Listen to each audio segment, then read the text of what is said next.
Alright guys, we're finally to the transmission portion of things. Most of you probably already know what this is.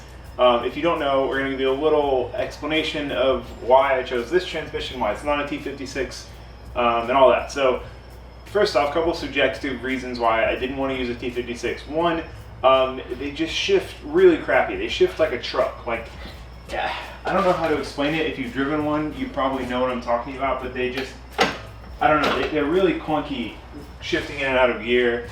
The other thing is the T56 has a double overdrive. So 5th gear is an overdrive and 6th gear is even more of an overdrive. Now that is meant for fuel economy, you know, in a V8 car to get the like Corvettes and the Camaros and all that stuff to pass emissions. You know, they needed to get good fuel economy so they could make up for it on the highway mileage by having such a deep overdrive. So at like 75, you're at like 1200 RPM.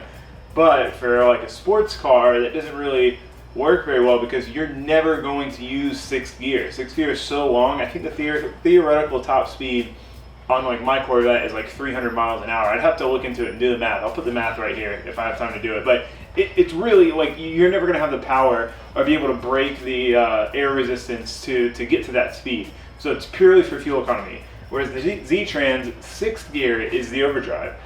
1st through 5th are all close ratio. So you get more gears to choose from. If you're between 3rd and 4th, you're going to be able to actually pick one better than 3rd's way too short, 4th's way too long, or 2nd and 3rd, or 1st and 2nd, like things like that. So it gives you more options of which gear to be in.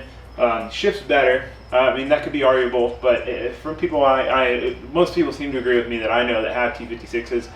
The other thing is the T56 is not a very strong transmission. Now, this is not at all knocking it. There's much, much, much weaker transmissions out there. The T56s do hold up pretty well, and I know like there might be some of you making 800 horsepower in a drag car, and the T56 works fine for you. Like, I get it.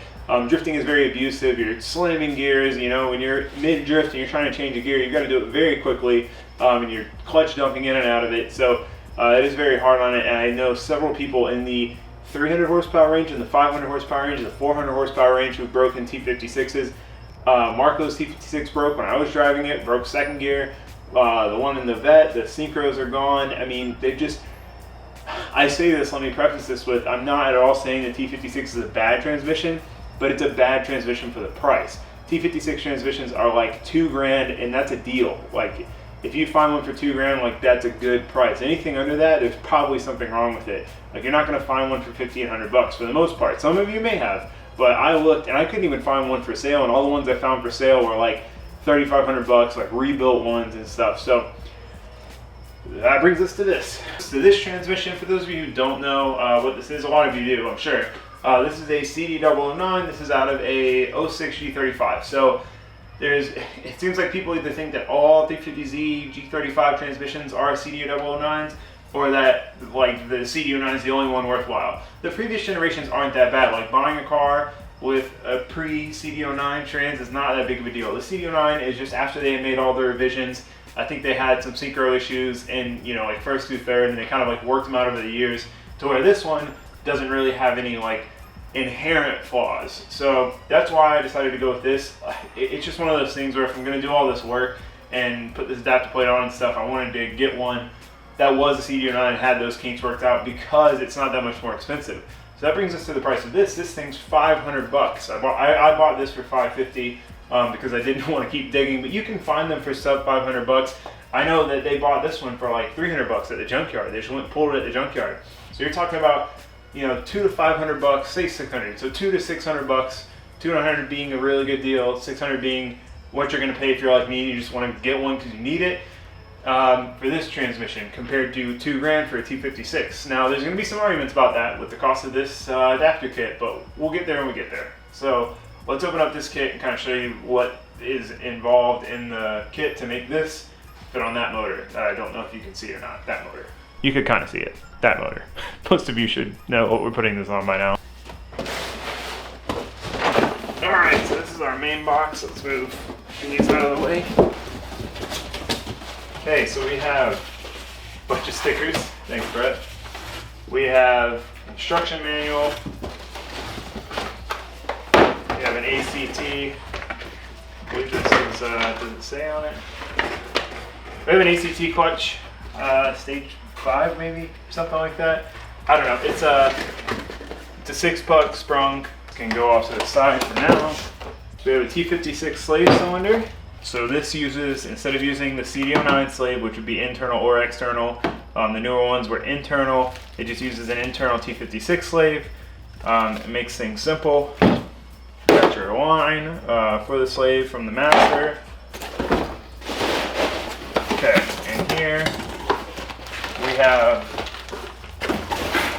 our hardware, nice grade 8 hardware, our pilot bushing. We'll get to that later. All the hardware we need. We then have our adapter plate, more stickers. So this is our beautiful billet Collins Performance adapter plate. Let me give you guys some close-ups of this guy.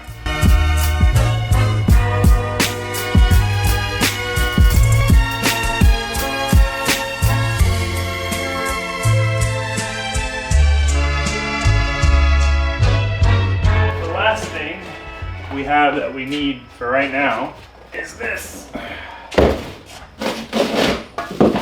A T56 bell housing. So what we're going to do is get the adapter plate on the bell housing and get the bell housing on the trans tonight. That's the plan. I do want to extend a huge thank you to Brett for sending me some of the adapter pieces. Like, I bought the bell housing and whatnot, but like, he really helped me out by sending me some of this stuff because he is a longtime friend. Those of you who've been around for a long time might remember him. He was the person that I was going to do the K-Series swap kit with. But he's like an incredibly busy guy doing more important stuff like this, so we never got around to it. But Brett's an awesome guy. I've known him for a really long time, and I really appreciate him being willing to work with me on this project because he's a great dude. So go check him out if you're interested. We're going to talk more about the price of this. I hear a lot of people say, you know, because the comprehensive swap kit, which is everything you need, is about $1,500, and people are like, well, then it's the same price as a T56. But we'll get there. We'll get there. I guess I'll just explain it now. But that's without a clutch. With the T56, you get a clutch with that setup, this $1,500 adapter kit. And then also, if you do break the transmission for some reason, another T56, you know, is a lot more money. This is like $500. You can buy one of these brand new from Nissan for $1,500. So $500 less than a T56, you have a brand new transmission. So in my mind, it's worth it, especially in the long run. And then all the other pros about the CD09, you know, aside from cost. So that's my thoughts. So the first step is going to be to put the actual adapter onto the bell housing. It's got these alignment dowels, so it's pretty easy. You can't really mess it up because if you look, they're essentially halfway up the plate, so you couldn't put it on backwards. It would be offset this way. So we're going to line those up, throw this thing on, give it a little tappy tap tap. My neighbors hate me. So we're going to put back all the bolts that we're not using for this for now, so we don't lose them. We just have our hardware for this, which are these guys. Start threading these in, and then run them in, and then tighten them down. For those of you who hate when I impact stuff on, this thing is set at 1, like literally it probably 5 foot-pounds maybe. Like nothing.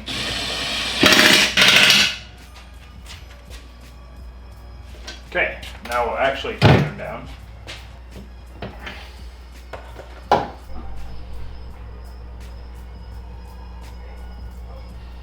Okay, now that we have the plate bolted to the bell housing, we're going to use this piece of cardboard. This is a machine surface, needs to be very flat because this is what's going to seal to the trans. So we're going to put this on cardboard so we don't scratch that surface. Now we need to install the slave cylinder. We have 2 bolt holes here to bolt the slave cylinder in.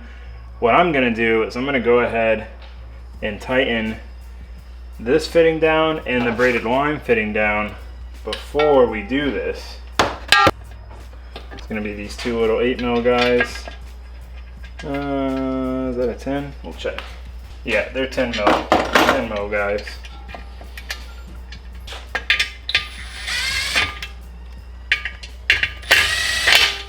have small fasteners like this, I like to use like quarter drive ratchets or a thumb ratchet, you know, just something so that you can't accidentally get like a whole ton of leverage and over tighten it, because it's just a little guy. But I do want to make sure they're tight because I'm not trying to have this fall off and make a bunch of noise in there. Okay, so slave cylinder is installed, plate is installed on bell housing. Now we need to put this whole assembly on the front of the transmission. I did realize one fatal flaw though. These bolts that go into the front cover of the transmission, you need to use thread lock, otherwise the fluid can seep past them and will seep past them, at least according to the instruction manual. I don't have any thread locker. I also need the bolts from the bell housing to the engine because I didn't get any with my engine. So we're gonna have to go to the store tomorrow and get that stuff, and then we can wrap this up. So I'll see you guys tomorrow, which will be like 1 second for you. Bye. All right, we are back. We have the bolts we need. They're in here. We also have a garden hose. Some of you might know how much of an accomplishment this is. I even got a nice one. We have a garden hose. Okay, so 2 things. Number 1, I don't have flywheel bolts. I tried to find some locally. There's nowhere that has any locally. So we might have to wait on that. But the point of this is to get the trans on, and then that way we can put the engine and trans on the subframe and test fit them in the car.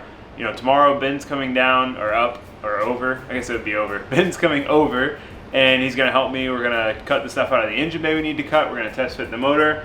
Once we get the motor to fit good, I can take it back out, clean the engine bay, paint it up and all that, and do some others, tidy some other stuff up, and then put the engine in for real. So that's a big step. So the main reason we need the trans on is for test fitting purposes right now. So we can probably just bolt it on without the clutch assembly and just deal with that later once we take it back out. Another thing, a lot of comments about this, and I understand your guys' concerns and I want to address your concerns. So there's a couple things. 1, rear main seal. A lot of people are like, you put it on backwards, you put it on backwards. And one thing that I feel like, oh god. One thing I feel like you guys might not notice is that, you know, there's a lot of stuff I cut out of videos. I know videos are long, but like I messed with that for about 10 minutes and kind of looked at every different way. I looked up some pictures, like compared it, and realized that that's like the only way it could go on with the seal facing backwards. I'll insert a little video clip here. I took it back off just to show you guys. Insert a video clip here explaining the two.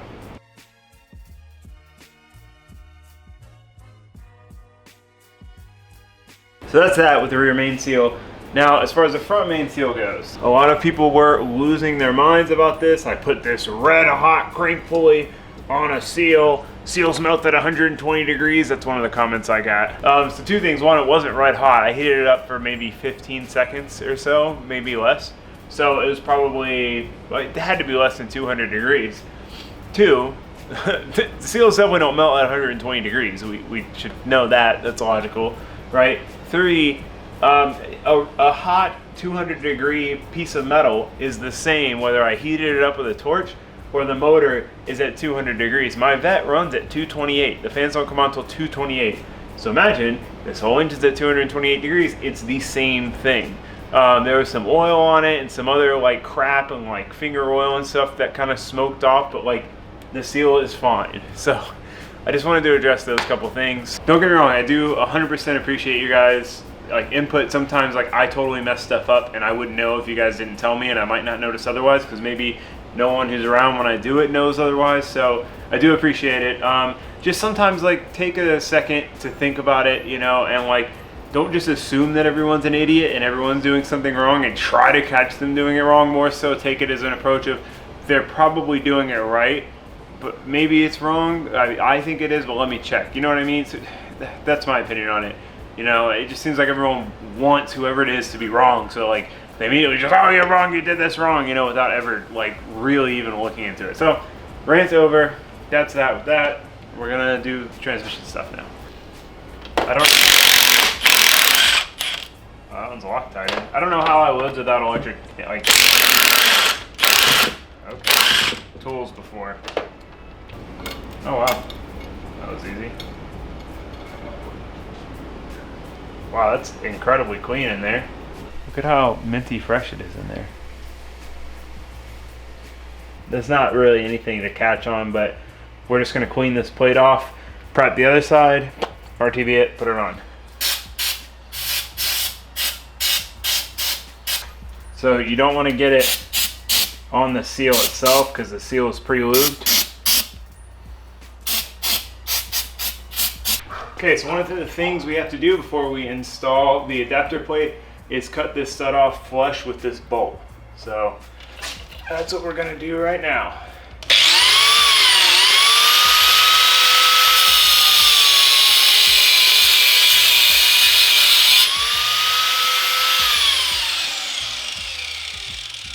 Okay, that's out of the way.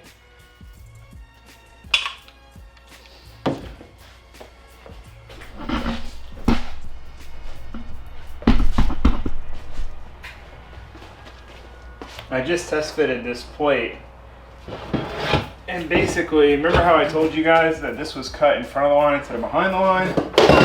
Well, when you slide this all the way on,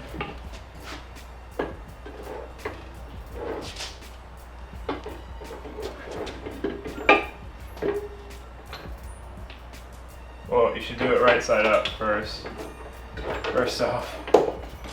When you slide this all the way on, this thing does not sit flush at all. See how much rocking that is?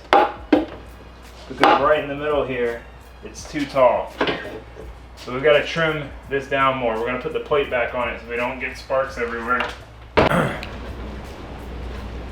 Alright, well, since the previous owner didn't do this right, we're going to have to do it again. So you're going to see what this entails. Just imagine the full bell housings here. Basically, this rib, it's outlined in the instruction guide. We need to cut on the back side of it. So we know that this is almost there, but it's just not enough. The plate hits it. It doesn't seat all the way. So we're going to just cut right behind this rib. It's probably going to take some time.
That's how you cut a bell housing off. That really wasn't anywhere near as bad as I expected it to be. Because it's soft aluminum, so it cuts through it pretty easy. This is a $15 Harbor Freight grinder, and it worked just fine. I need to clean all the metal shavings off my arms though before we proceed here. Okay, so now we're kind of back to square one, just with metal shavings all over us. I need to pop this plate off. I just put this back on there to protect the surface. I put a rag over that one. We're going to have to clean both surfaces off well again, RTV them again, and then we will put them on. It kind of works out that this happened because I did forget to cut that stud that I had to cut because I got ahead of myself and I was like, this is so much easier than I thought it was going to be, and then I just forgot.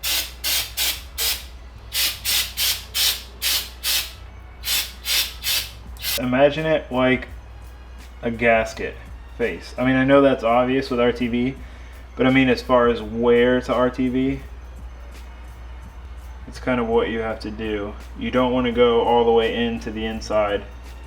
You just want to imagine it like, a 1/2 inch wide gasket. Okay, just splooge everywhere.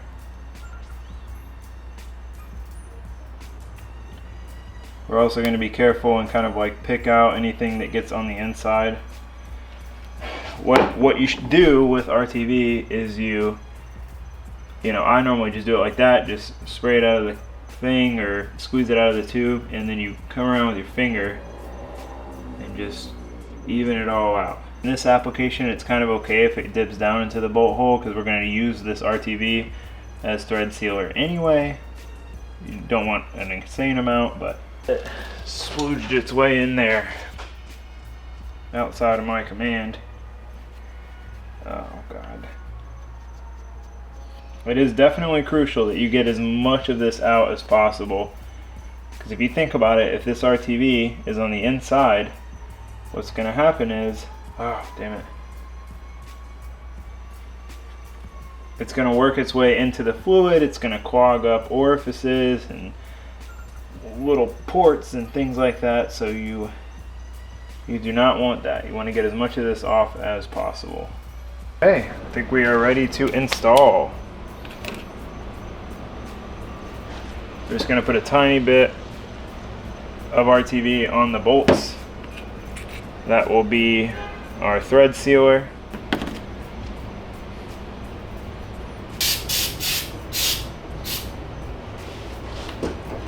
Remember, the seal is pre-lubed, so we do have lube on the seal.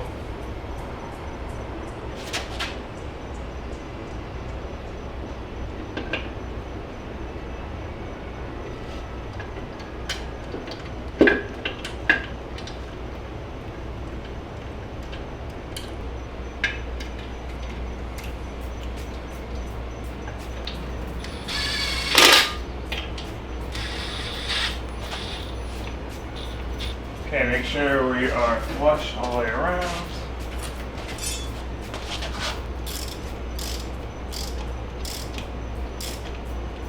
So essentially, like, what we're doing right now is making these all snug so that the plate sits flush, but not tightening them down so much that it's going to squeeze all the RTV out before it dries. So we want to let the RTV tack up before we start really cranking on it. We just want it to be flush. Alright.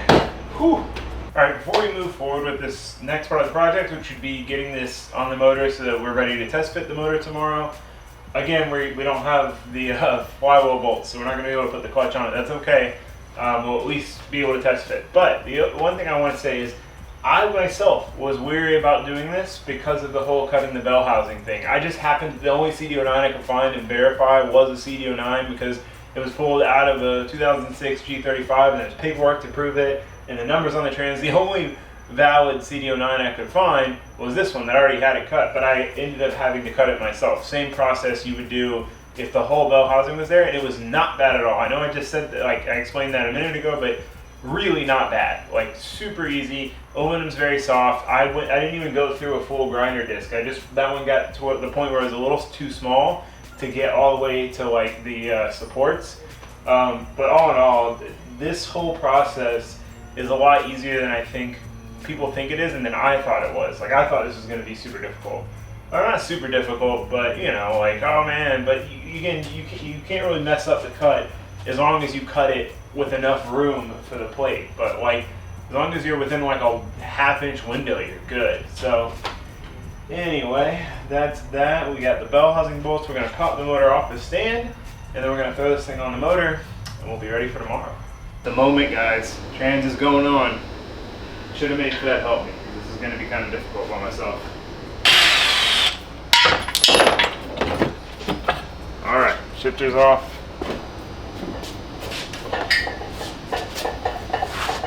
Okay. We're going to need a piece of wood, and we're going to have to tap this in as straight as possible.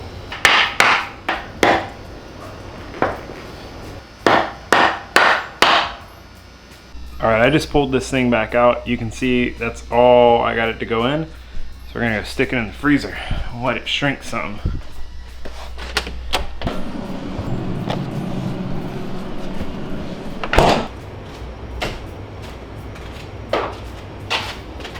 Alright, we're back. I have since showered. I'm in my comfy clothes, but I really want to get this done tonight because tomorrow, hopefully we're test fitting it, so I want to get the trans on tonight and have that ready. So the bushing's been in the freezer for about, I don't know, 2-3 hours, so it's cold. It's real cold. Look at it. So hopefully it'll go in this time. Doesn't seem like much difference yet.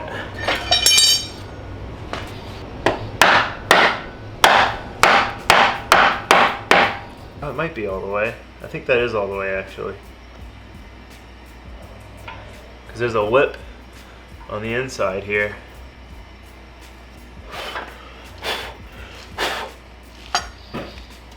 Brake cleaner solves everything. Wood chunks, get out of there. We'll be able to see whether or not this is going to work.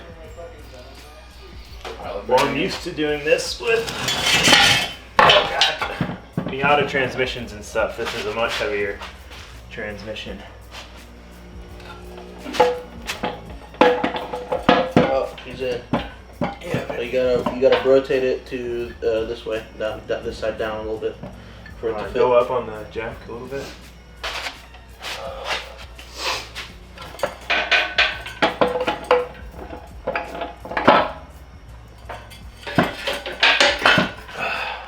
Partway there. Put a bolt in it so it doesn't come out. So you can just jiggle. Oh my god. It's heavy stuff. I think we lift the motor up. Yeah, the motor up, it'll be more even. Yeah, but it's tight here. Yeah. Yeah.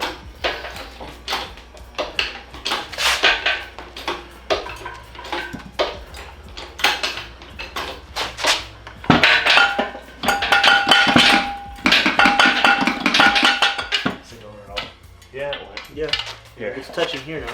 I have tools for this.